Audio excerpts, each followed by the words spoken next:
tinatawag. So, ayun po, so may gawin kaliwa niyo po yung ating sinasabing Boardwalk Center. Ayan. Yung nakikita niyo po, kanina, for left po natin, dun po tayo galing. So, katunayan po na napakalayo po ng inikot natin. And probably rin po, by this buo po natin na, especially may mga ano po kami.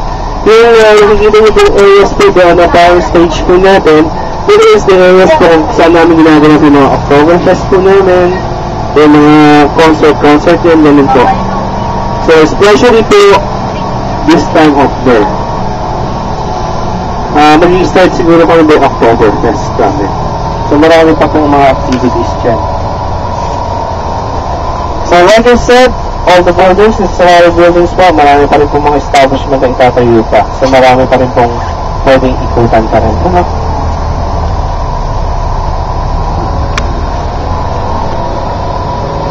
What?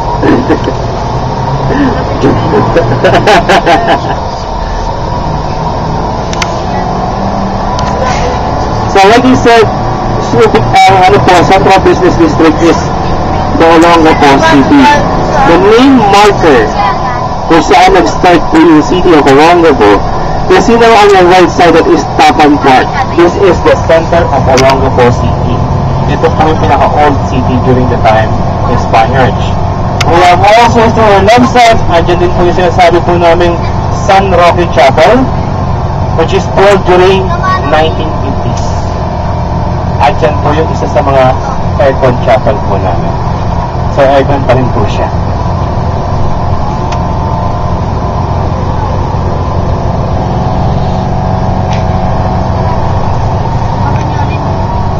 So, we have the historical theater of Subic.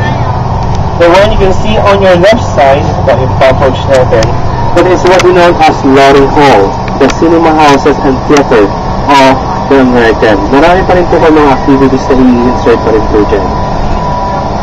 So kanina po hindi natin masyado nakita yung Spanish Gate. Look on front of us. Ito po yung main entrance dito. That is built during 1885.